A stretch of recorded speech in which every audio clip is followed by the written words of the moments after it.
இந்த திருப்பலியானது கடவுளுக்கு நன்றியதலாக Jayaseelan, Veronica Nixon, Joel Christiano, எரிட்டா Anthoniyamma, Mary Anitha, Mercy Peter, Baby Christiano மற்றும் மஞ்சுளா, நான்சி மோகன், ஆலன் ஆல்வென் மற்றும் குடும்பத்தினர், இயேசுதாஸ் கிரேசி மற்றும் குடும்பத்தினர், ஹென்றி கிரிட்டோ மற்றும் குடும்பத்தினர், டேனியல் மற்றும் ஜெனிஃபர் குடும்பத்தினர், மரியா ரேச்சல், மரியா வண்ணன் மற்றும் மேரி இவர்களின் திருமண நாளின் போது கடவுளுக்கு நன்றியதலாக திருப்பலி ஒப்புத் தருகின்றார். பெர்னர்ட் செல்வி, அலெக்சாண்டர் ஸ்டெல்லா மேரி, ரோஸ் மேரி மற்றும் கிறிஸ்டி. ஆன்மா இளைப்பாறுதலுக்காக மரியம்மா மற்றும் அந்தோனி, ஸ்டீஃபன் மற்றும் ராபர்ட், டேனியல் மற்றும் ஆலிஸ், சைமன் மார்டின் மற்றும் வயலட் மேரி இவர்களுடைய ஆன்மா இளைப்பாறுதலுக்காக இந்த திருப்பலியானது ஒப்புத் தரப்படுகிறது. அனைவரும் அமரவும். ஈஸ்வரனார்ந்த சகோதர சகோதரிகளே, புனித பூமிக்கு சென்ற பொழுது ஹோலி லேண்ட் அங்கே ஏறக்குரிய 175 ஆயர்கள் அங்கே சேர்ந்திருந்தோம். இந்த புனிதமான இடங்களுக்கு சென்ற பொழுதெல்லாம் பங்கின் மக்களாக அனைவரையும் நினைவு கூர்ந்து உங்களுக்காக ஜெபித்தேன். மேலும் இந்த மாதம் மே மாதம் அன்னையின் பக்தியில் வளர நாம் முயல்வோம். ஒவ்வொரு குடும்பத்திலும் தவறாமல் ஜெபமாலை ஜெபிக்க வேண்டும் என்றும் அன்போடு கேட்டுக்கொள்கின்றோம். அன்னை பற்றி ஒரு விசேஷ சிந்தனை மற்றும் தியான கூட்டமானது மோன்ஃபோர்ட் ஃபாதர்ஸ் இவர்கள் வருகின்ற ஞாயிற்றுக்கிழமை ஒரு நாள் இந்த விசேஷ கூட்டத்தை ஏற்பாடு செய்திருக்கிறார்கள். அதிலே பங்கேற்பதற்காகவும் முயற்சி செய்யுங்கள். ஆலய புதுப்பித்தல் பணி ஆரம்பமாக இருக்கிறது. தயக்கும் நம்முடைய நன்கொடை தருமாறு அன்போடு கேட்டுக்கொள்கின்றேன். மேலும் இயேசுவில் என்பார்களே, நம்முடைய பங்குக்கு புதிய பங்கு தந்தையாக அவர் தந்தை லூத் சந்தோஷ் இவன் நியமனம் பெற்றிருக்கிறார். மேலும் உதவி பங்கு தந்தையர்கள் பாக்கியநாதன் மற்றும் காணிக்க சுவாமி இவர்கள் உதவி பங்கு தந்தையாகும். இவர்கள் பணி வாழ்வை இங்கே தொடர இருக்கின்றார்கள். அவர்களுக்காக ஜெபிப்போம். மேலும் நான் புனித ஆரோக்கிய பசிலிக்காவில் அதிபராக அங்கே இருப்பேன். மேலும் நம்முடைய பங்கிலே மிகவும் சீரும் சிறப்புமாக உதவி பங்குத்தந்தையாக இருந்து பணிபுரிந்து வருகின்ற தந்தை டேனியல் மேற்படிப்புக்காக ரோமை நகரம் செல்ல இருக்கின்றார். ஆகவே அவருக்காகவும் ஜெபிப்போம். நம்முடைய பங்கிலிருந்து தெய்வ அழைத்தல் மிகவும் கவனம் செலுத்த வேண்டிய ஒன்று. எல்லா விதத்திலும் நாம் பல்வேறு முன்னேற்றத்தை காணுகின்றோம். தெய்வ அழைத்தல் என்று சொல்லுகின்ற பொழுது அதிகமான எண்ணிக்கையில் இறை அழைத்தலை பெறுவதற்காக அவ்வளவு எண்ணிக்கையில் இல்லை என்பதை நாம் பார்க்கின்றோம். தயவு வந்து பெற்றோர்கள் இப்படி பிள்ளைகளை ஊக்குவிக்க வேண்டும். யார் இறை அழைத்தலை உணர்கின்றீர்களோ அந்த இளைஞர்கள் முன் வந்து இதற்காக வேண்டி பங்கு தந்தையரை நீங்கள் சந்திக்க வேண்டும் என்றும் அன்போடு கேட்டுக்கொள்கின்றேன். அனைவரும் எழுந்திருப்போம். தந்தை மகன் தூய ஆவியாரின் பெயராலே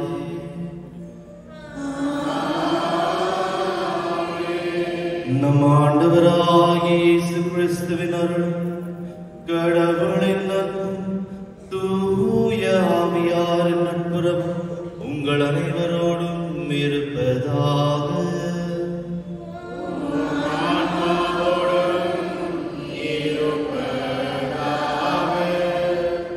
இயேசுவில் அன்பார்ந்த சகோதர சகோதரிகளே, பாஸ்கா காலத்தில் 3ஆம் ஞாயிற்றுக்கிழமையில் இருக்கின்றோம். ஒவ்வொரு ஞாயிற்றுக்கிழமையிலும் இந்த பாஸ்கா காலத்தில் ஆண்டவரின் காட்சியை கண்டு சீடர்கள் பலம் பெற்று ஆண்டவரின் வார்த்தையை பறைசாற்ற வெளியே செல்கின்றார்கள். இந்த பறைசாற்றுதல், சாட்சிய வாழ்க்கை வாழ்தல் என்று சொல்லும் போது மிகவும் ஒரு கடினமான ஒரு செயல். ஒரு தந்தை மகனுக்கு எப்படி தந்தையாக வாழ்வது என்று சொல்லி தரும்போது வெளிப்படையாக அன்பை காட்டினால் மட்டும் போதாது, ஒரு உண்மையான தந்தை அந்த அன்பை ஏற்றுக்கொண்டு அன்போடு அந்த குடும்பத்தை பார்த்துக் கொள்ளும் போது அந்த சிறுவன் அதை பார்க்கின்றான். என் தந்தை இந்த வாழ்க்கை நடந்தது போல நானும் எனது வாழ்க்கையில் எனக்கு குழந்தைகளான பிறகு நானும் ஒரு நல்ல தந்தையாக வாழ்வேன். இதுதான் சாட்சிய வாழ்க்கை. ஒரு தாய் ஒரு குடும்பத்தை பாற்று அரவணைத்து அன்போடு பாற்றுக்கொண்டு வளரும் போது, அதே போல் மகள் அதை பார்த்து நானும் வளர்ந்த பிறகு, எனக்கு ஒரு குடும்பம் வந்த பிறகு நானும் எனது குடும்பத்தை பார்த்து அரவணைத்து அன்போடு வழி நடத்துவேன் என்று வாழ்வதுதான் ஒரு சாட்சிய வாழ்க்கை. வெறும் வாய் பேச்சுக்கு மட்டும் நான் சாட்சிகளாக வாழ்கின்றோம் என்று சொல்லி வெறும் விளம்பரங்களாக நாம் அனைவரும் வாழ்கின்றோம். ஆண்டவருக்கு உண்மையானவர்களாக நாம் இருக்கின்றோமா இல்லையா என்று சொல்லும் போது வெறும் இந்த 1 மணி நேரத்தில் மட்டும்தான் நாம் சாட்சிகளாக வாழ்கின்றோம். வெளியே சென்ற பிறகு வெறும் பேரை மட்டும்தான் கிறிஸ்தவர்களாக வைத்துக் கொண்டிருக்கின்றோம். கிறிஸ்துவ பண்புகளை நாம் ஏற்றுக்கொள்ளாமல் வெறும் ஒரு மனிதராக மட்டும்தான் நாம் வாழ்கின்றோம். கிறிஸ்தவ மனிதர்களாக நாம் யாரும் வாழ்வதில்லை. அன்பாதவர்கள், இன்றைய திருப்பலியில் ஆண்டவர் நம் அனைவருக்கும் ஒரு அழைப்பை தருகின்றார். விளம்பரமாக வாழாமல் சாட்சிகளாக நாம் அனைவரும் வாழ வேண்டும். அட்வர்டைஸ்மெண்ட் எல்லாம் ஒரு நோட்டீஸ் போர்டில் பார்க்கும்போது இந்த அட்வர்டைஸ்மெண்ட்ஸை பார்க்குவோம். ஆனால் ஒரு மாதம் ஆயிட்ட பிறகு அந்த அட்வர்டைஸ்மெண்ட்ஸ் அங்கே இருக்குமா? இருக்காது. ஏன்னா பிச்சு போட்டுட்டு இன்னும் புது அட்வர்டைஸ்மெண்ட்ஸ் போட்டுடுவாங்க. அன்பார்ந்தவர்களே, நமது வாழ்க்கையானது விளம்பரங்களாக இருக்கக்கூடாது, சாட்சிகளாக இருக்க வேண்டும். சாட்சிகளாக இருக்க வேண்டும் என்றால் நீங்கள் உங்கள் நம்பிக்கையானது பலமாக இருக்க வேண்டும். உங்கள் நம்பிக்கை எப்படி இருக்க வேண்டும் என்றால் கல்லினால் கட்டப்பட்ட ஒரு வீடை போல இருக்க வேண்டும். எத்தனையோ தடவை நமது நம்பிக்கையானது மண்ணால் கட்டப்பட்ட வீடை போல இருக்கின்றது. ஒரு சிறிய பிரச்சனை அந்த வீடு இடிந்து விடுகின்றது. அன்பார்ந்தவர்களே, இந்த திருப்பலியில் விசேஷமாக நாம் அனைவரும் ஜெபிப்போம். எத்தனையோ தடவை நம்பிக்கை இல்லாத ஒரு வாழ்க்கையை நாம் வாழ்ந்து கொண்டு வருகின்றோம். எத்தனையோ தடவை ஒரு போலியான ஒரு வாழ்க்கையை வாழ்ந்து வருகின்றோம். எத்தனையோ தடவை ஆண்டவருக்கு முதன்மை தராத ஒரு வாழ்க்கையை வாழ்ந்து வருகின்றோம். அத்தகைய தருணத்திற்காக இப்பொழுது மனம் வருந்தி தந்தையாகிய இறைவனிடம் இப்பொழுது மன்னிப்பு கேட்போம். எல்லாம் வல்ல இறைவனிடமும்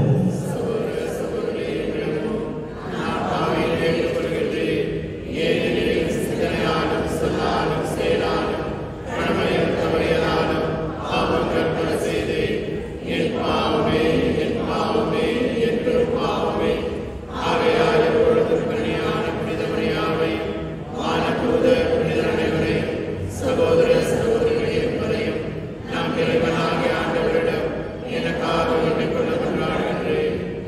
எல்லாம் வல்ல இறைவன் நம் மீது இரக்கம் வைத்து நம் பாவங்களை மன்னித்து நம்மை நிலை வாழ்வுக்கு அழைத்து செல்வாராக.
மன்றாடுவோமாக.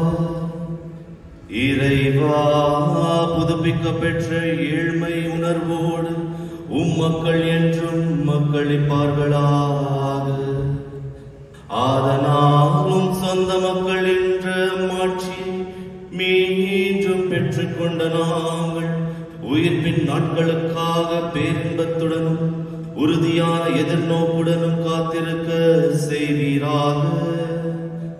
உம்மோடு தூயாவியாரின் ஒன்றிப்பில் இறைவனா என்றென்றும் வாழ்ந்து ஆட்சி செய்கின்ற எங்கள் ஆண்டவர் உம் திருமகனுமாகிய இயேசு கிறிஸ்து வழியாக உம்மை மன்றாடுகிறோம்.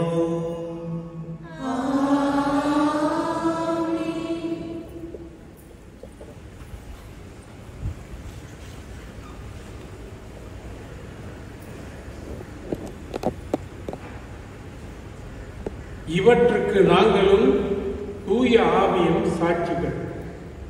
திருத்தூதர் பணிகள் நூலில் இருந்து வாசகம். அந்நாள்களில் தலைமை குரு திருத்தூதர்களை நோக்கி, நீங்கள் இந்த இயேசு பற்றி கற்பிக்க கூடாது என்று நாங்கள் கண்டிப்பாய் கட்டளையிடவில்லையா? என்றாலும் எருசலேம் முழுவதும் நீங்கள் கற்பித்து வருகிறீர்கள். மேலும் இந்த மனிதருடைய இரத்த பழியையும் எங்கள் மீது சுமத்த பார்க்கிறீர்களே என்றார். அதற்கு பேதுருவும் திருத்தூதரும் மறுமொழியாக, மனிதர்களுக்கு கீழ்ப்படுவதை விட கடவுளுக்கல்லவா கீழ்ப்படிய வேண்டும். நீங்கள் சிலுவையில் தொங்க வைத்து கொன்ற இயேசுவை நம் மூதாதையரின் கடவுள் உயிர்த்தெழ செய்தார். இஸ்ரேல் மக்களுக்கு மனமாற்றத்தையும் பாவ மன்னிப்பையும் அளிப்பதற்காக கடவுள் அவரை தலைவராகவும் மீட்பராகவும் தமது வலப்பக்கத்துக்கு உயர்த்தினார். இவற்றுக்கு நாங்களும் கடவுள் தமக்கு கீழ்ப்படிவோருக்கு அருளும் தூய ஆவியும் சாட்சிகள் என்றனர். இனி இயேசுவை பற்றி பேசக்கூடாது என்று திருத்தூதர்களுக்கு கட்டளையிட்டு விடுதலை செய்தனர். இயேசுவின் பெயரை முன்னிட்டு அவமதிப்புக்கு உரியவர்களாக கருதப்பட்டதால் திருத்தூதர்கள் மகிழ்ச்சியோடு தலைமை சங்கத்தை விட்டு வெளியே சென்றார்கள். ஆண்டவரின் அருள் வாக்கு. உங்களது பதிலுரை பல்லவி. ஆண்டவரே, உம்மை புகழ்வேன், ஏனெனில் என்னை கைதூக்கி விட்டீர்.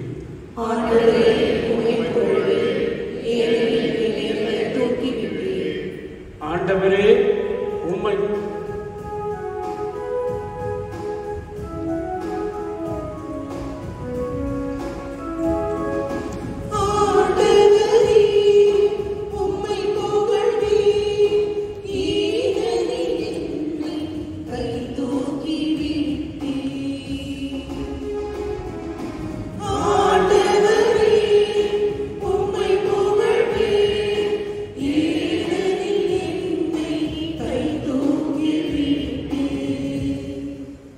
ஆண்டவரே, உம்மை ஏத்தி புகழ்வேன், ஏனெனில் நீர் என்னை கை தூக்கி விட்டீர். என்னை கண்டு என் பகைவர் மகிழ நீர் விடவில்லை. ஆண்டவரே, நீர் என்னை பாதாளத்திலிருந்து ஏறி வர செய்தீர். சாவு குழியில் இறங்கிய எனது உயிரை காத்தீர். பல்லவி.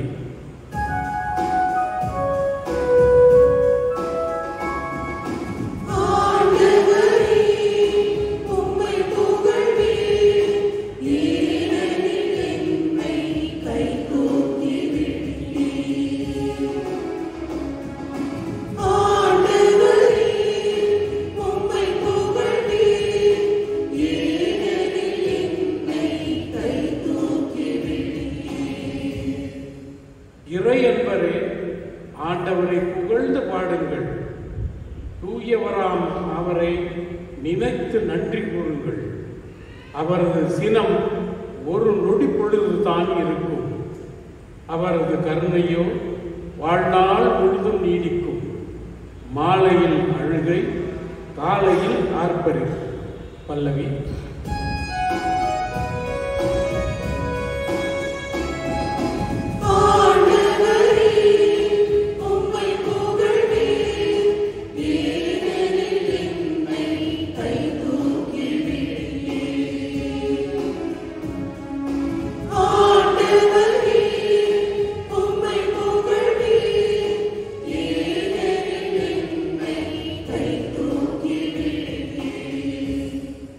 ஆண்டவரே, எனக்கு செவிசாயும், என் மீது இறங்கும்.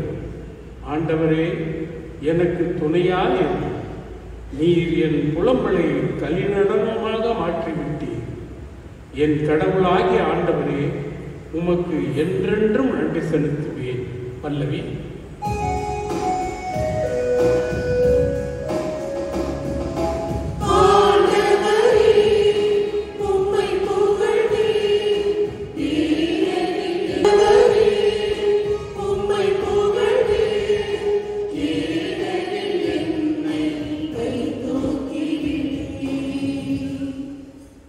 கொல்லப்பட்ட ஆட்டுக்குட்டி வல்லமையும் செல்வமும் பெற தகுதி பெற்றது. திருத்தூதர் யோவான் எழுதிய திருவெளிப்பாட்டிலிருந்து வாசகம். யோவான், நான் பார்த்து கொண்டிருக்கும் போது அரியணையையும் உயிர்களையும் மூப்பர்களையும் சுற்றி நின்ற கோடிக்கணக்கான வானதூதர்களின் குரலை கேட்டேன். கொல்லப்பட்ட ஆட்டுக்குட்டி வல்லமையையும் செல்வமும் ஞானமும் ஆற்றலும் மாண்பும் பெருமையும் புகழ்ச்சியும் பெற தகுதி பெற்றது என்று அவர்கள் உரத்த குரலில் பாடிக்கொண்டிருந்தார்கள். பின்பு விண்ணுலகு, மண்ணுலகு, கீழுலகு, கடல் எங்கும் இருந்த படைப்புகள் அனைத்தும் அவற்றில் இருந்த ஒவ்வொன்றும் அரியணையில் வீற்றிருப்பவருக்கும் ஆட்டுக்குட்டிக்கும் புகழ்ச்சியும் மாண்பும் பெருமையும் ஆற்றலும் என்றென்றும் உரியன என்று பாட கேட்டேன். அதற்கு அந்த 4 உயிர்களும் ஆமேன் என்றன. மூப்பர்கள் விழுந்து வணங்கினார்கள். இது ஆண்டவர் வழங்கும் அருள்வாக்கு.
ஆண்டவர் உங்களோடு இருப்பாராக.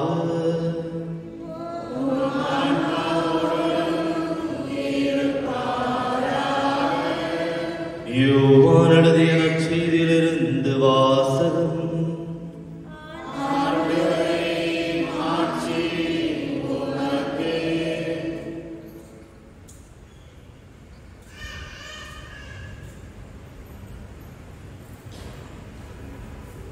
இயேசு தம் சீடர்களுக்கு திபேரியா கடல் அருகே மீண்டும் தோன்றினார். அவர் தோன்றியது இவ்வாறு: சீமோன் பேதுரு, தீதும் எனப்படும் தோமா, கலிலேயாவில் உள்ள கானாவை சேர்ந்த நத்தானியேல், செபெதேயுவின் மக்கள் ஆகியோரோடு இயேசுவின் சீடர்களுள் வேறு இருவரும் கூடியிருந்தனர். அப்போது சீமோன் பேதுரு அவர்களிடம், நான் மீன் பிடிக்கப் போகிறேன் என்றார். அவர்கள், நாங்களும் உம்மோடு வருகின்றோம் என்று போய் படகில் ஏறினார்கள். அவர் இரவு அவருக்கு மீன் ஒன்றும் கிடைக்கவில்லை. ஏற்கனவே விடியற்காலை ஆகியிருந்தது. இயேசு கரையில் நின்றார். ஆனால் அவர் இயேசு என்று சீடர்கள் அறிந்து கொள்ளவில்லை. இயேசு அவர்களிடம், பிள்ளைகளே, மீன் ஒன்றும் படவில்லையா என்று கேட்டார். அதற்கு அவர்கள் இல்லை என்றார்கள். அவர், படகில் வலப்பக்கத்தில் வலை வீசுங்கள், மீன் கிடைக்கும் என்று அவர்களிடம் கூறினார். அவர்களும் அவ்வாறே வீசினார்கள். மீன்கள் மிகுதியாக அகப்பட்டதால் அவர்களால் வலை இழுக்க முடியவில்லை. இயேசுவின் அன்பு சீடர் அதை கண்டு பேதுருவிடம், அங்கு நிற்பது ஆண்டவர்தான் என்றார். அதை கேட்டவுடன் தன் ஆடையை கழற்றி வைத்திருந்த சீமோன் பேதுரு அதை இடுப்பில் கட்டிக்கொண்டு கடலில் குதித்தான். மற்ற சீடர்கள் மீன்களுடன் வலையை இழுத்து கொண்டு படகிலேயே வந்தார்கள். அவர்கள் கரையிலிருந்து வெகு தொலைவில் இல்லை, ஏறக்குறைய 10 மீட்டர் தொலைவில் தான் இருந்தார்கள்.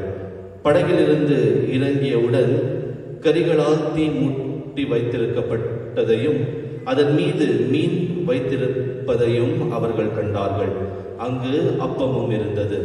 இயேசு அவர்களிடம், நீங்கள் இப்போது பிடித்த சில மீன்களை கொண்டு வாருங்கள் என்றார். சீமோன் பேதுரு படகில் ஏறி வலையை கரைக்கு இழுத்து வலை நிறைய பெரிய மீன்கள் இருந்தன. அவற்றின் எண்ணிக்கை 153. இதன் மிகுதியாக வலை கிழியவும் இல்லை. இயேசு அவர்களிடம், உணவருந்த வாருங்கள் என்றார். சீடர்களுள் எவரும் நீர் யார் என்று இயேசுவிடம் கேட்க துணியவில்லை. ஏனென்றால் அவர் ஆண்டவர்தான் என்று அவர்கள் அறிந்து கொண்டார்கள். இயேசு அவர்கள் அருகே வந்து அப்பத்தை எடுத்து அவர்களுக்கு கொடுத்தார். மீனையும் அவ்வாறே கொடுத்தார்.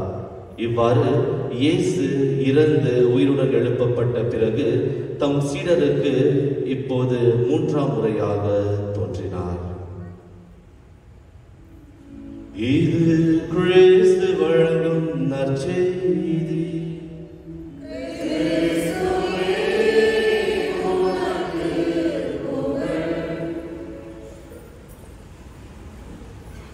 இயேசுவில் அன்பார்ந்த சகோதர சகோதரிகளே, பாஸ்கா காலத்தில் 3ஆம் ஞாயிறில் இருக்கின்றோம்.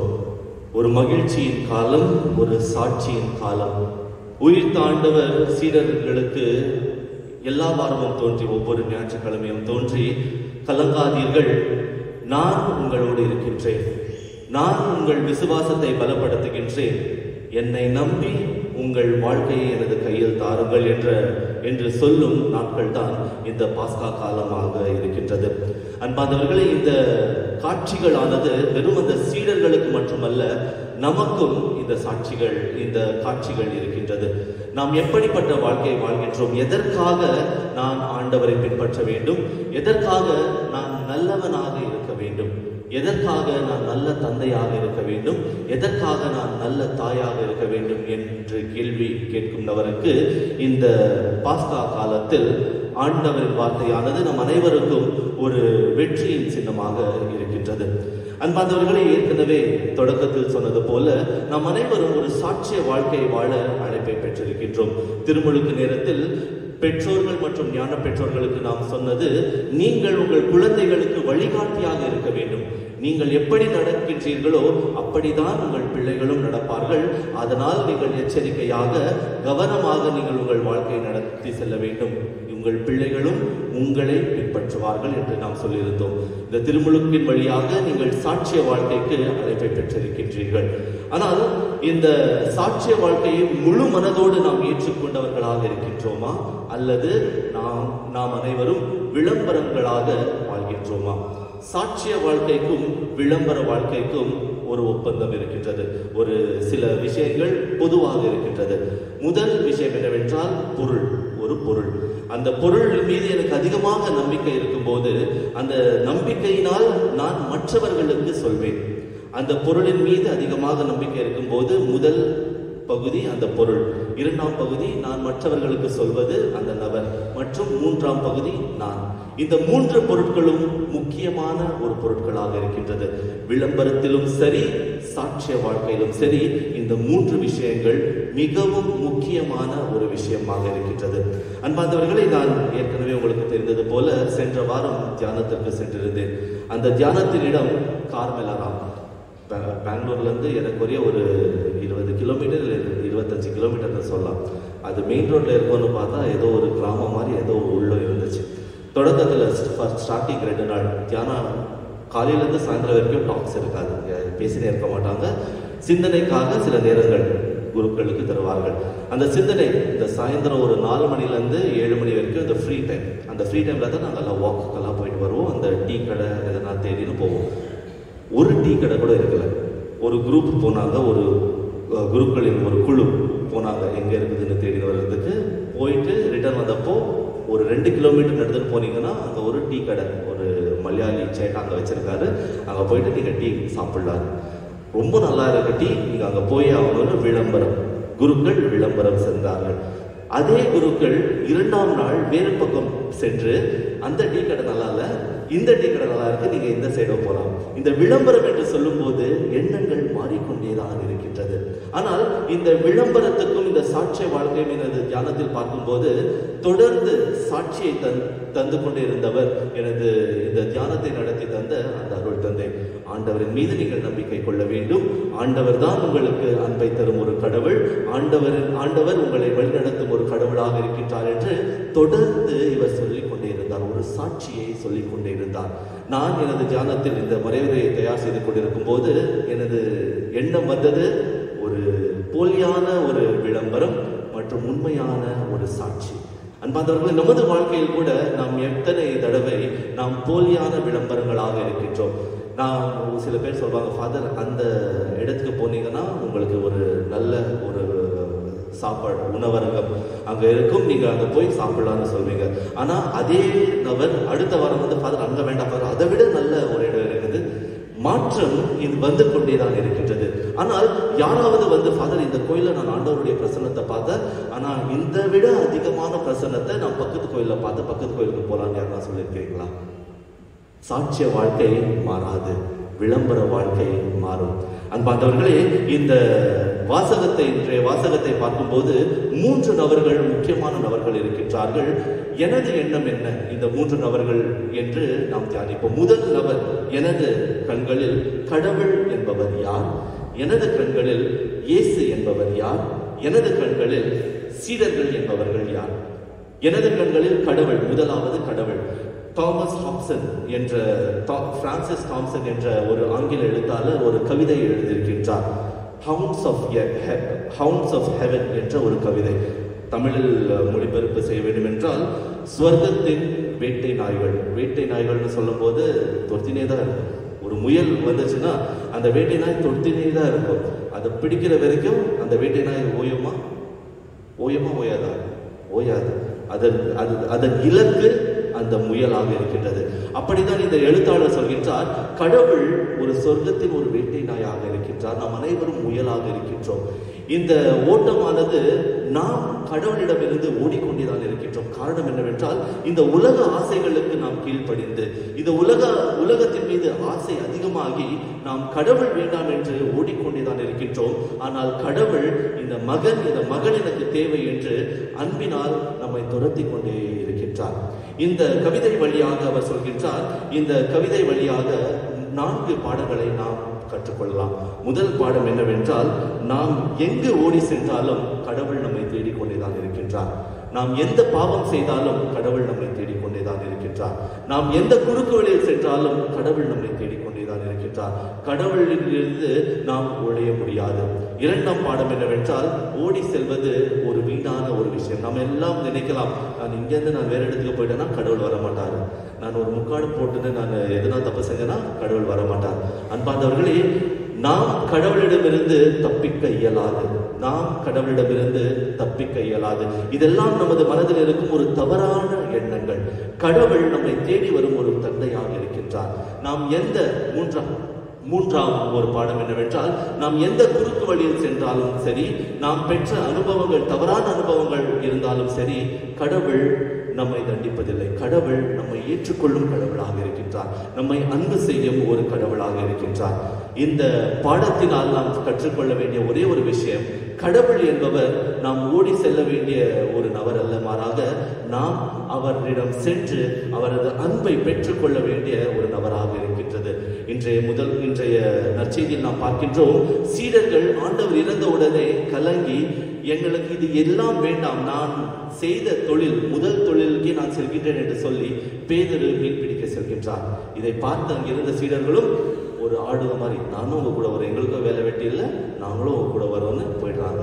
அன்பார்ந்தவர்களே, ஆனால் ஆண்டவர் துரத்தி சென்று அவர்களை மீண்டும் அவரது சீடர்களாக மாற்றுகின்றார். நாமும் சில தருணத்தில் நமது குடும்பத்தில் இருக்கும் பிரச்சனையினால், குடும்பத்தில் இருக்கும் பாரத்தினால் கடவுள் இல்லை, எனக்கு கடவுள் வேண்டாம் என்று ஓடி செல்கின்றோம். ஆனால் கடவுள் நம்மை துரத்தி வந்து நமக்கு அவரது அன்பை தந்து, அவரது அன்பினால் நம்மை உண்மையான கடவுளுக்கு அர்த்தமாக இருக்கின்றது. நமது ஆண்டவர் இயேசு கிறிஸ்து இவர் ஒரு பெரிய எக்ஸ்பீரியன்ஸ் சொல்லும் போது, என்ன ஒரு வேலைக்கு போனா எக்ஸ்பீரியன்ஸ் கேட்பாங்க. 2 வருஷம் 3 வருஷம் எக்ஸ்பீரியன்ஸ் இருந்துச்சுன்னா உங்களுக்கு சம்பளம் கூட அதிகம். கரெக்டா? அதே போல்தான் உங்கள் ஆன்மீக வளர்ச்சிக்கு இந்த விதமான அனுபவம் உங்களுக்கு தேவை.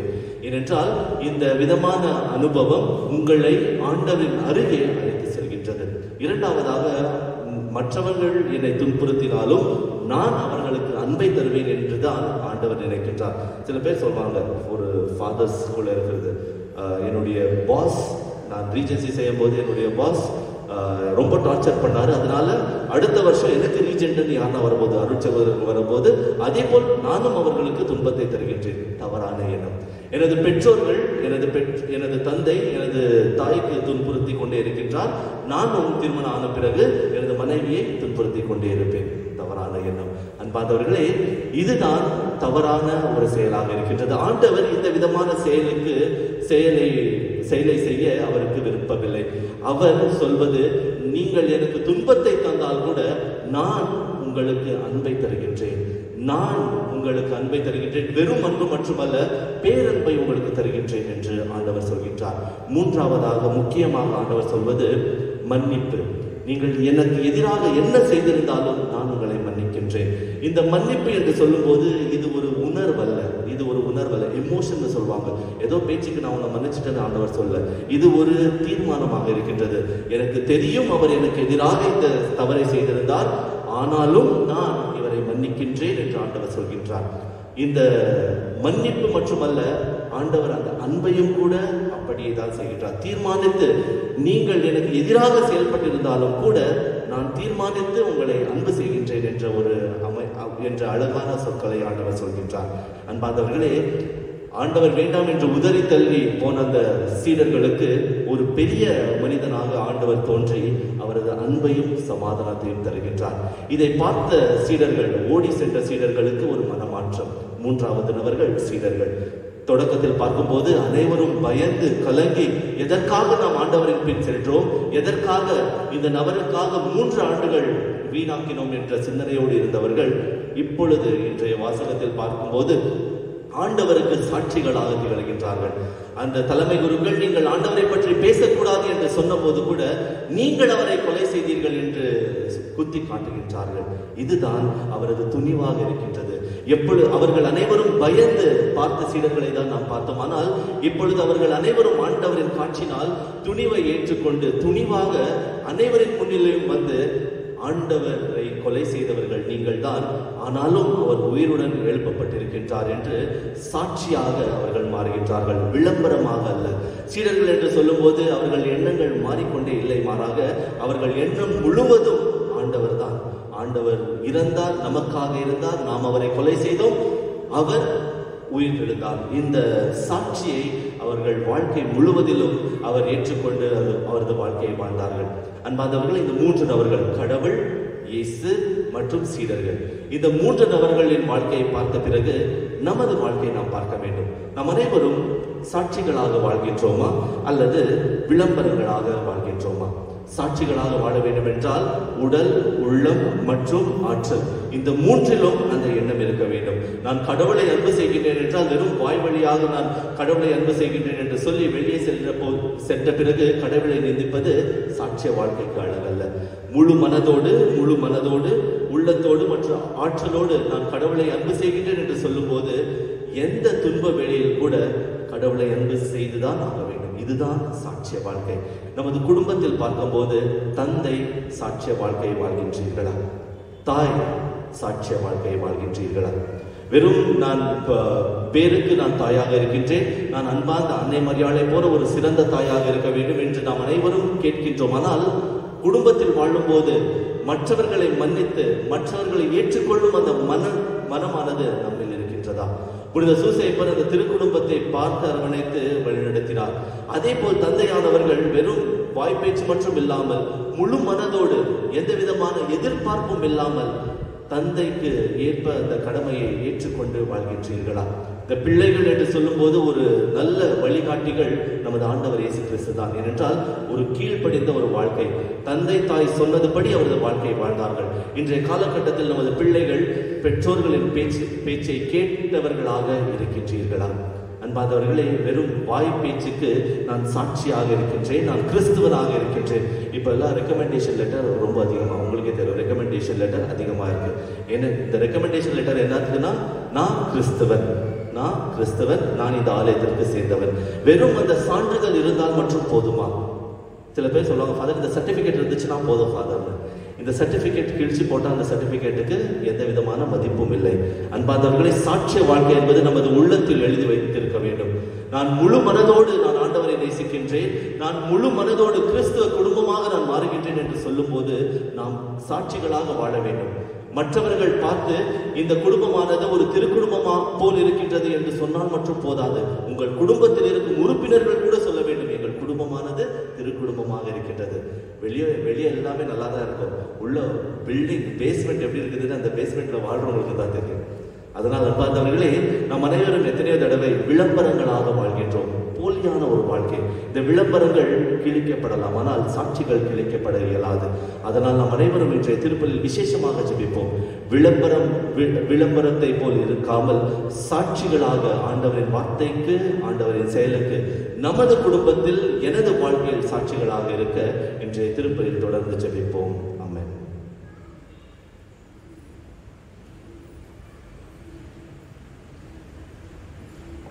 அனைவரும் எழுந்து நிற்போம்.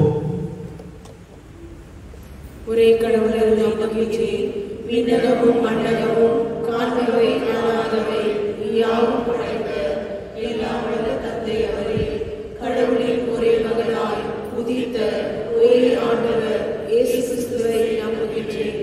இவர் காரியங்களுக்கு எல்லாம் முன்பே தந்தையிடமிருந்து பிறந்தார். கடவுளின்று கடவுளாக, ஒளியின்று ஒளியாக, உண்மை கடவுளில் என்று உண்மை கடவுளாக உதித்தவர். இவர் உதித்தவர், உண்டாக்கப்பட்டவர் அல்ல, தந்தையோடு ஒரே பொருளானவர். இவர் வழியாகவே யாவும் படைக்கப்பட்டன. மனிதர் நமக்காகவும் நம் மீட்புக்காகவும் விண்ணகமிருந்து இறங்கினார். தூய ஆவியார் கன்னிமரியாவிடம் உடல் எடுத்து மனிதர் ஆனார். மேலும் நமக்காக பொந்தியு பிலாத்தியின் அதிகாரத்தில் சிலுவையில் அறையப்பட்டு பாடுபட்டு இறந்து அடக்கம் செய்யப்பட்டார். மறைநூல்களின்படி 3ஆம் நாள் உயிர்த்தெழுந்தார். விண்ணகத்துக்கு எழுந்தருளி எல்லாம் வல்ல தந்தையின் வலப்பக்கம் வீற்றிருக்கின்றார். வாழ்வோரையும் இருந்தோரையும் தீர்ப்பிட மாற்றிட மீண்டும் வர இருக்கின்றார். அவரது ஆட்சிக்கு முடிவில்லாது தந்தையிடமிருந்தும் மகனிடமிருந்தும் புறப்படும் ஆண்டவரும் உயிர் அளிப்பவருமான தூய ஆவியாரை நம்புகின்றேன். இவர் தந்தையோடும் மகனோடும் ஒன்றாக ஆராதனையும் மாட்சியும் பெறுகின்றார். இறைவாக்குனர்கள் வாயிலாக பேசியவர் இவரே. ஒரே புனித கத்தோலிக்க திருத்தூதர் வழிவரும் திரு அவையை நம்புகின்றேன். பாவ மன்னிப்புக்கான ஒரே திருமுழுக்கை ஏற்றுக்கொள்கின்றேன். இறந்தோரின் உயிர்ப்பையும் வரவிருக்கும் மறுவுலக வாழ்வையும் எதிர்பார்க்கின்றேன். ஆமென். அன்பார்ந்த சகோதர சகோதரிகளே, இந்த பாஸ்கா காலத்தில் எப்பொழுதெல்லாம் தேவை இருக்கின்றதோ அப்பொழுதெல்லாம் ஆண்டவர் தோன்றி இந்த சீடர்களின் ஜெபத்திற்கு செவி சாய்க்கின்றார். இந்த நேரத்தில் நமது உள்ளத்தில் இருக்கும் தேவைகளை ஆண்டவரின் பாதத்தில் சமர்ப்பிப்போம். உங்கள் பதில்: இறைவனே, என் தந்தையே, என் மன்றாட்டை கேட்டருளும்.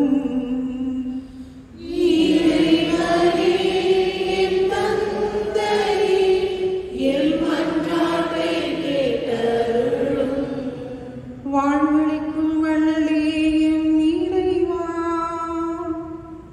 எமது பேராயர் இணையாயர்கள் குருக்கள் அனைவரும் தம்மிடம் ஒப்புடப்பட்ட இறைப்பணியை குறைவின்றி நிறைவேற்ற வரம் தர வேண்டும் என்று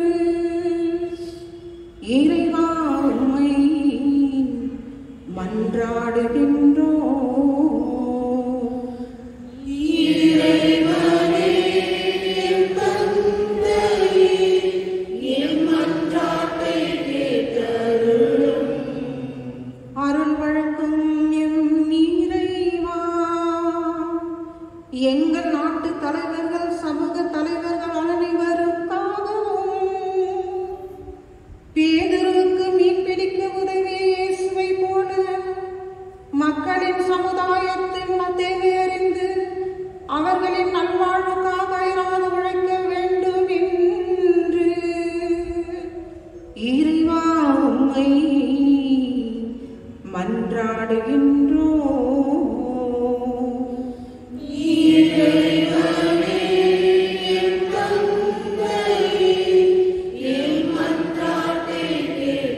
இயேசுவின் இறப்புக்கு பின் அனைத்தும் முடிந்து விட்டதென கருதிய பேதுரு மற்றும் மற்ற சீடர்களைப் போல நாங்களும் நம்பிக்கை இழந்து விடாமல் உம்மை உறுதியாக பற்றிக் கொண்டு வாழ அருள் தர வேண்டும் என்று இறைவா உம்மை மன்றாடுகின்றோம்.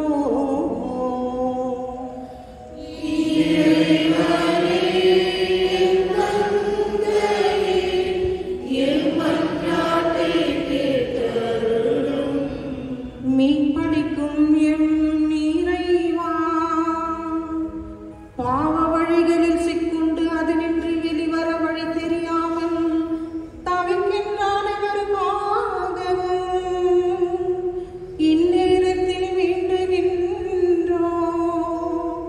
அவர்கள் தங்கள் தவறுகளிலே அமிழ்ந்து அழிந்து போய்விடாமல் நீரே அவர்களை தடுத்தாட்கொண்டு பாதுகாக்க வேண்டும் என்று இறைவா உம்மை மன்றாடுகின்றோம்.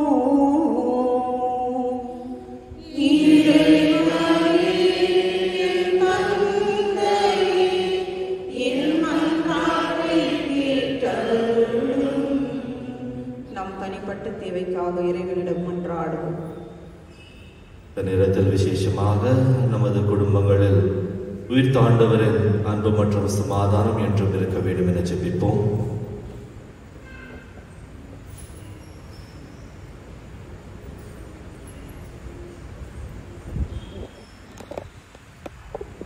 இந்த வாரத்தில் ஒரு புதிய பாப்பரசரை ஏற்றுக்கொள்ளும் தேர்ந்தெடுக்க செல்லும் அந்த கர்தினால்களுக்கு ஆண்டவர் அவரது தூய ஆவியாரை அனுப்பி ஒரு நல்ல தலைவரை, ஒரு நல்ல ஆன்மீக தந்தையை நமக்கு தர வேண்டும் என ஜெபிப்போம். பரீட்சையை முடித்துவிட்டு நமது பிள்ளைகள் அட்மிஷன்ஸுக்காக சென்று கொண்டிருக்கும் போது அவர்களுக்கு தேவையான அவரது எண்ணத்தின்படி அவர்களுக்கு தேவையான எல்லாவற்றையும் ஆண்டவர் தர வேண்டும் என ஜெபிப்போம். அன்பு தந்தையே, எங்கள் உள்ளத்தில் இருக்கும் தேவைகளை நீர் அறிந்திருக்கின்றீர். உமது சீடர்களை பார்த்து நீர் வழிநடத்தியது போல எங்களுக்கும் ஒரு தந்தையாக இருந்து எங்களை தேர்ந்தெடுத்து எங்களுக்கு தேவையான எல்லாவற்றையும் வழங்கி எங்களை வழிநடத்த வேண்டும் என எங்கள் ஆண்டவராகிய இயேசு கிறிஸ்து வழியாக உம்மை மன்றாடுகிறோம். ஆமென்.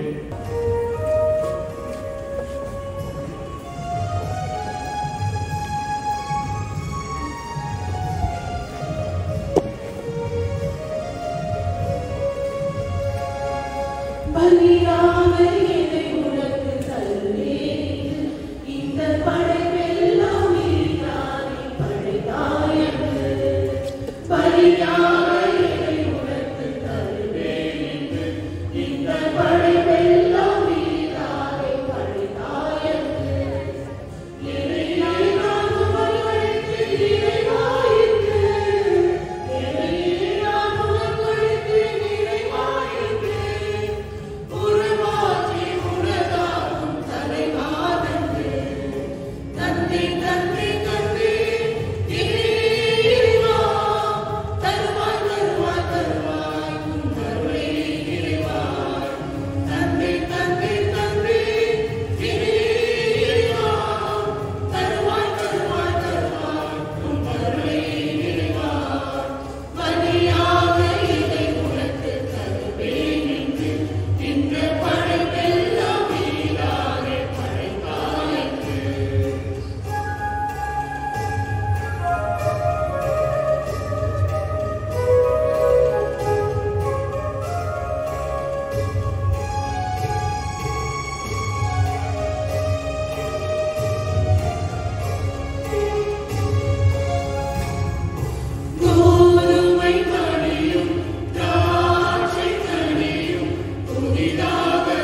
சகோதர சகோதரிகளை, என்னுடையதும் உங்களுதுமான இப்பலி எல்லாம் வல்ல தந்தையாக இறைவனுக்கு ஏற்றதாகும்படி மன்றாடுங்கள்.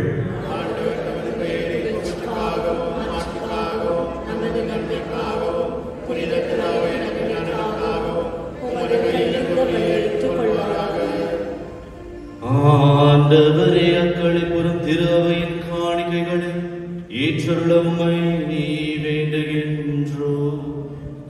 இப்பெரும் மகிழ்ச்சிக்கு உரிய காரணத்தை நீர் தந்திருப்பதா அதன் பேருக்கு முடிவில்லா மகிழ்ச்சியை பெற்றுக் கொள்வோமாக.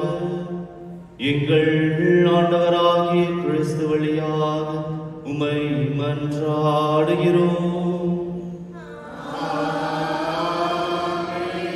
ஆண்டவர் உங்களோடு இருப்பாராக.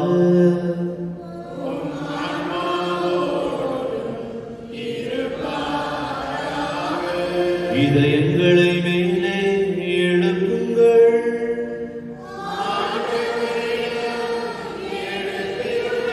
நம் இறைவனாகிய ஆண்டவருக்கு நன்றி கூறுவோம்.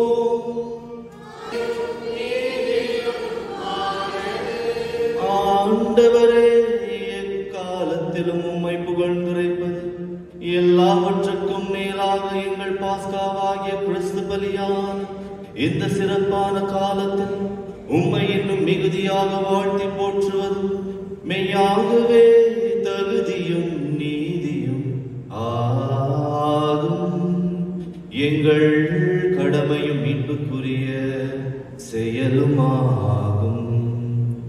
ஏனெனில் உலகின் பாவங்களை போக்கும் மெய்யான செம்மறியவரே, எங்கள் சாவை தமது சாவால் அளித்தவரும் தமது உயிர்ப்பினால் எங்கள் வாழ்வை புதுவித்தவரும் அவரே. ஆகவே பாஸ்கா மகிழ்ச்சி பொங்க அனைத்துலகின் மாந்தர்கள் அனைவரும் மக்களுக்கென்றோ. இவ்வாறு அனைத்துலகின் மாந்தர்களும் சேர்ந்து ஒரே குரலில் துணிந்து நாங்கள் அனைவரும் பாடுவதாவது:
ஆண்டவரே, நீர் மெய்யாகவே தூயவர், தூய்மை அனைத்துக்கும் ஊற்று. ஆகவே உம்முடைய ஆவியை பொழிந்து இக்காணிக்கைகளை தூய்மைப்படுத்த உம்மை வேண்டுகின்றோம். இவ்வாறு எங்கள் ஆண்டவர் இயேசு கிறிஸ்துவின் உடலும் இரத்தமுமாக எங்களுக்கு இவை மாறுவனவாக. அவர் பாடுபட உள்ளம் கணிந்து தம்மை கையளித்த போது அப்பத்தை எடுத்து நன்றி செலுத்தி அதை பிட்டு தம் சீடர்களுக்கு அளித்து அவர் கூறியதாவது: அனைவரும் இதிலிருந்து பெற்று உண்ணுங்கள், ஏனெனில் இது உங்களுக்காக கையளிக்கப்படும் என் உடல்.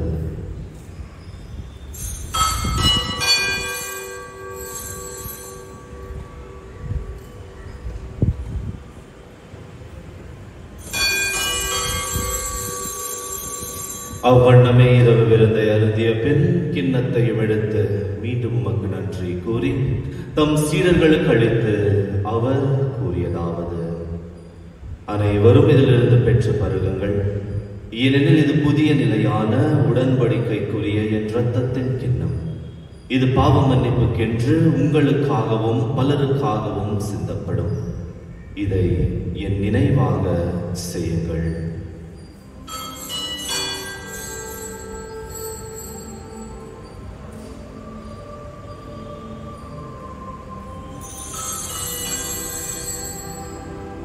நம்பிக்கையின் மறைபொருள்.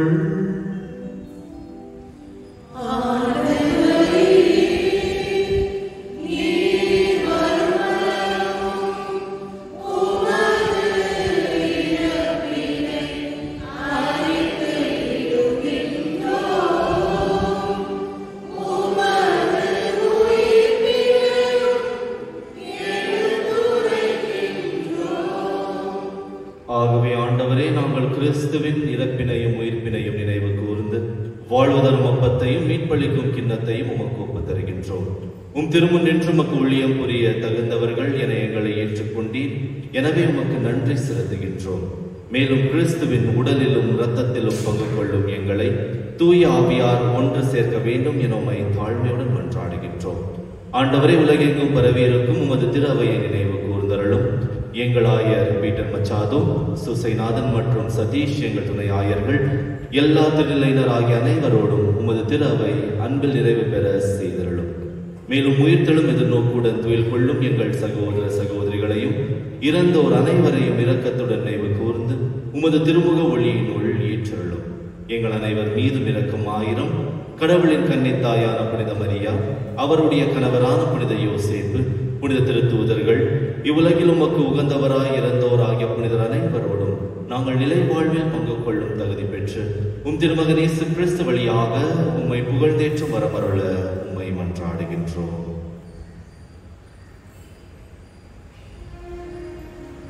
இவர் வழியா இவரோடு இவரில் எல்லாம் வல்ல இறைவனாகிய தந்தையே, தூய ஆவியாரின் ஒன்றிப்பில் எல்லாம் புகழும் ஆட்சியும் என்றென்றும் உமக்கு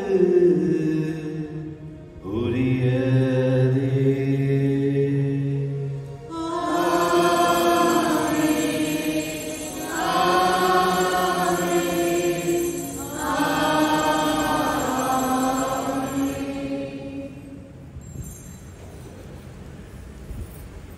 மீட்பரின் கட்டளையால் கற்பிக்கப்பட்டு இறைப்படிப்பினால் பயிற்சி பெற்ற நாம் துணிந்து சொல்லுவோம்: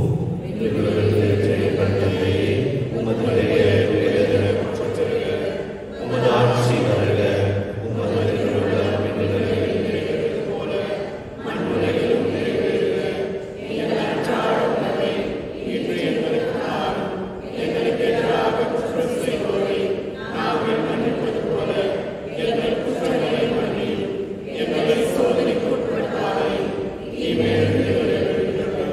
ஆண்டவரே, தீமை அனைத்திலிருந்தும் எங்களை விடுவித்து எங்கள் வாழ்நாளில் அமைதியை கனிவுடன் அருள உம்மை மன்றாடுகின்றோம்.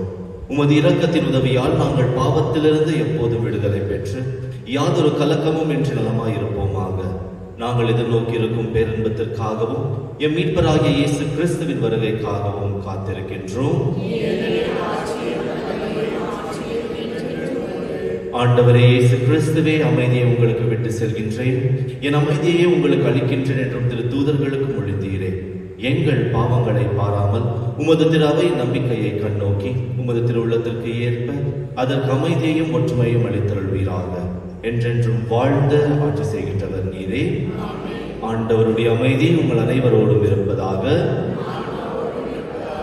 அன்பார்ந்தவர்களே, கிறிஸ்துவ சாட்சிய மக்கள் என்று சொல்லும்போது முழு மனதோடு சாட்சிகளாக சமாதானத்தை தர வேண்டும். விளம்பரங்களாக அல்ல, சாட்சிகளாக சமாதானத்தை தர வேண்டும். அதனால் ஒருவருக்கு ஒருவர் சமாதானத்தை தரும்போது எந்த விதமான காழ்ப்புணர்வும் இல்லாமல், எந்த விதமான தவறான எண்ணமும் இல்லாமல் மகிழ்ச்சியோடு, ஆண்டவர் தந்த அந்த மகிழ்ச்சியோடு ஒருவருக்கு ஒருவர் அந்த சமாதானத்தை பகிர்ந்து கொள்வோம்.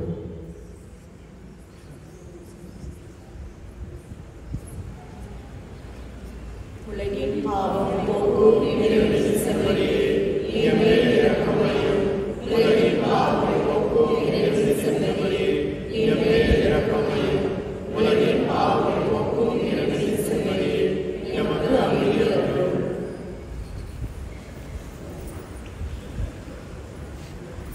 அன்பார்ந்தவர்களே, இதோ இறைவனின் செம்மறி. நாம் இவரை விட்டு எவ்வளவு தூரம் ஓடி சென்றாலும், நாம் பாவத்தில் இருந்தால் கூட நம்மை தேடி அவரது அன்பை நம் மீது பொழியும் உண்மையான கடவுளின் மைந்தன். செம்மறின் விருது கலைக்க பெற்ற நாம் அனைவரும் பேறு பெற்றோர்.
இயேசுவே என்னோடு பேசுவே.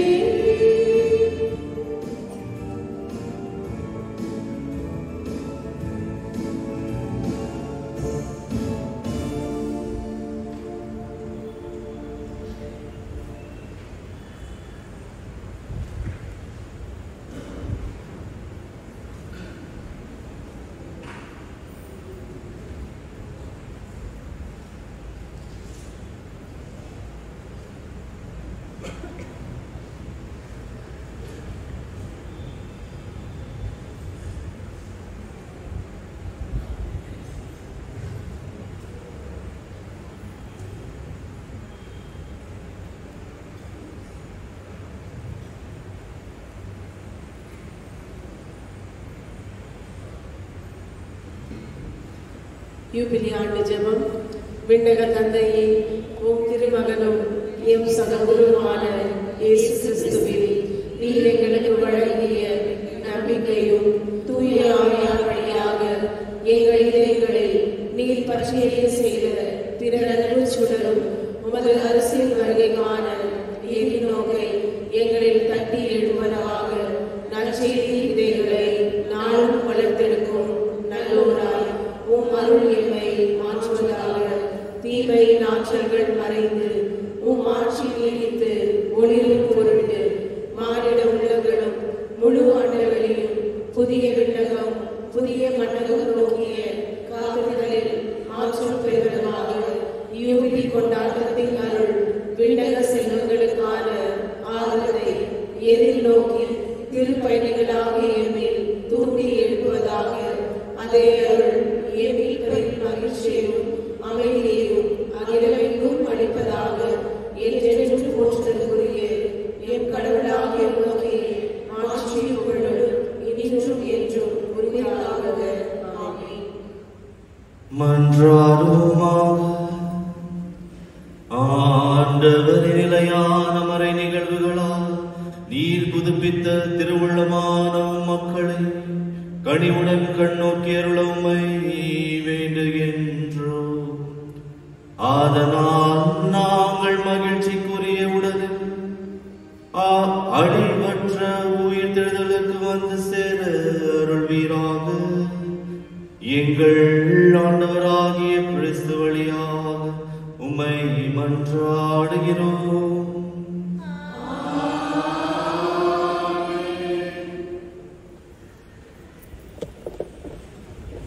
திருமண அறிக்கை. புனித தோமையார் தங்கள் பங்கிற்கு சேர்ந்து சாகரத்தில் வசிக்கும் தந்தை ஜாய் மற்றும் தாய் வினோதா இவரது மகன் பிலிப் சச்சின் இவருக்கும், நமது பங்கிற்கு சேர்ந்து சேவியர் லேஅவுட்டில் வசிக்கும் தந்தை சந்தோஷ் மற்றும் தாய் ராணி இவரது மகள் நிவ்யா இவருக்கும் திருமண ஒப்பந்தமாயிருக்கின்றது. இது 3ஆம் மற்றும் கடைசி ஓலை. நமது பங்கிற்கு சேர்ந்து சிமெட்லீனில் வசிக்கும் தந்தை பிரபாகரன் மற்றும் தாய் சரீனா இவரது மகன் ரோஹித் இவருக்கும், நல்லாயன் ஆலயத்திற்கு சேர்ந்து திருக்கோவிலூரில் வசிக்கும் தந்தை சவரிமுத்து மற்றும் தாய் சகாய மெரிட்டா இவரது மகள் பூலமேரி இவருக்கும் திருமண ஒப்பந்தமாயிருக்கின்றது. இதுவும் 3ஆம் மற்றும் கடைசி ஓலை. நமது பங்கிற்கு சேர்ந்து ருத்ரப்பகாடனில் வசிக்கும் தந்தை டோனி மற்றும் தாய் மேரி லக்ஷ்மி இவரது மகன் ஸ்டீஃபன் இவருக்கும், அன்னை பஸ்லிகா பங்கிற்கு சேர்ந்து வசந்த் நகரில் வசிக்கும் தந்தை ஜெரால்ட் ராதாகிருஷ்ணன் மற்றும் தாய் வேளாங்கண்ணி இவரது மகள் மரிய பெட்ரிஷியா இவருக்கும் திருமண ஒப்பந்தமாயிருக்கின்றது. இது 2ஆம் ஓலை. நமது பங்கிற்கு சேர்ந்து ஆஸ்டின் டவுனில் வசிக்கும் தந்தை லூகஸ் மற்றும் தாய் மேரி ஸ்டெல்லா இவரது மகன் ஜெயசீலன் இவருக்கும், நமது பங்கிற்கு சேர்ந்து ஆஸ்டின் டவுனில் வசிக்கும் தந்தை ஜான் நிக்சன் மற்றும் தாய் கேத்ரின் மாலதி இவரது மகள் வெரோனிகா நிக்சன் இவருக்கும் திருமண ஒப்பந்தமாயிருக்கின்றது. இது முதல் ஓலை. அன்பானவர்களே, இந்த திருமணங்களில் பிழை இருந்தால் பங்கு தந்தையிடம் சொல்வது உங்கள் கடமையாக இருக்கின்றது. அறிவிப்புகள். இன்று பாஸ்கா காலத்தின் 3ஆம் ஞாயிறு. ஏற்கனவே சொன்னது போல நமது பீடத்தை புதுப்பிக்கும் பணியானது துவங்கி இருக்கின்றது. அன்பானவர்களே, ஏறக்குறைய 35 லட்சம் தேவையாக இருக்கின்றது. இப்பொழுது வெறும் 10 லட்சம் தான் நன்கொடையாக நாம் பெற்றுக் கொண்டிருக்கின்றோம். தயவு செய்து நீங்கள் தொடர்ந்து ஜெபிக்க வேண்டும் என கேட்டுக்கொள்கின்றோம். மற்றும் இரண்டாவதாக ஒரு போஸ்டர் செய்திருக்கின்றோம். வாட்ஸ்அப்பில் உங்களுக்கு அனுப்பப்படும். நீங்களும் உங்கள் நண்பர்களுக்கு அனுப்பலாம். அதில் ஒரு QR கோடு இருக்குது. யாருக்கெல்லாம் விருப்பம் இருக்குதோ பே பண்ணுறதுக்கு அதை QR கோட் ஸ்கேன் பண்ணிங்கன்னா நீங்கள் ஆலயத்திற்கு நீங்கள் உங்கள் பணத்தை தரலாம். சென்ற வாரத்தின் காணிக்கை தொகை 47,590 ரூபாய். உங்கள் தாராளமானதுக்கு நன்றி. அன்பார்ந்தவர்களே, சென்ற வாரம் சொன்னது போல நமது மறை மாவட்டத்தில் குருக்களுக்கு தியானம் 2 பகுதிகளாக பிரிக்கப்பட்டிருக்கின்றது. முதல் பகுதி சென்ற வாரம் முடிந்தது. நாளையிலிருந்து 2ஆம் பகுதி 2ஆம் குழுவினர் செல்ல இருக்கின்றார்கள். ஏறக்குறைய 70 குருவானவர்கள் இந்த தியானத்தில் பங்கேற்பார்கள். நமது ஆயர் சூசிநாதன் கூட இந்த தியானத்தில் பங்கு பெறுவார். அவருக்காக ஜெபிக்க வேண்டும் என கேட்டுக்கொள்கின்றோம். நமது ஆலயத்தை சேர்ந்தது போல் இருக்கும் ஒரு ஆலயம்னு சொல்ல முடியாது, ஒரு ஸ்கூல் இன்ஸ்டிடியூஷன் சொன்னால் சீக்ரெட் ஹார்ட். எத்தனையோ இளைஞர்கள் இந்த ஸ்கூல்லேருந்து வெளியே வந்திருக்காங்க.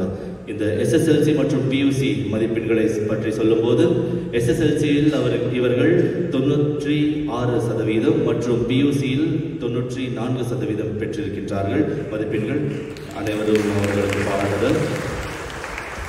குறிப்பாக அங்கு செயலாற்றி வரும் சிஸ்டர் ஆக்னஸ், ஃபாதர் பிரேம் மற்றும் அங்கு பணியாற்றி வரும் எல்லா டீச்சர்ஸ் இவர்களுக்கு பங்கு தந்தை சார்பாக பாராட்டுதலை தெரிவித்துக் கொள்கின்றோம். அன்பார்ந்தவர்கள், கை தட்டுறதா வேண்டாம். அன்பார்ந்தவர்களே, ஏற்கனவே நமது பங்கு தந்தை எல்லா அறிவிப்புகளையும் சொல்லியிருக்கின்றார். ஒரு முக்கியமான அறிவிப்பு என்னவென்றால் 7ஆம் தேதி கான்க்ளேவ்னு சொல்லுவாங்க. கார்தினால்கள் அனைவரும் சேர்ந்து 120 கார்தினால்கள் ஒரு பாப்பரசரை தேர்ந்தெடுப்பார். எலெக்ஷன் நம்ம டெமோக்ரஸி மாதிரி அல்ல, அது சீக்கிரட்டாக நடக்கும். யார் இதை வழிநடத்துவார் என்றால் தூய ஆவியானவர் தான் வழிநடத்துவார்.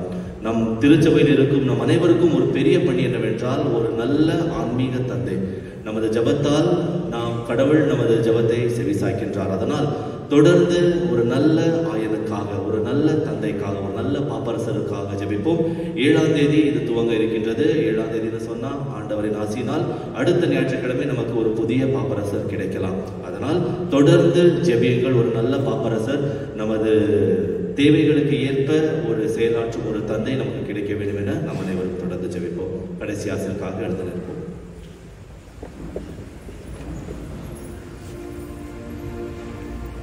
ஆண்டவர் உங்களோடு இருப்பாராக.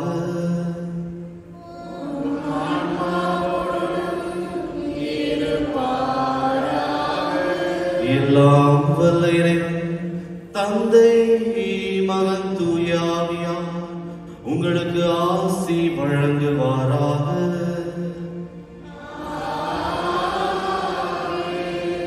ஆண்டவர் இயேசு கிறிஸ்துவுக்கு சாட்சிகளாக திகழ சென்று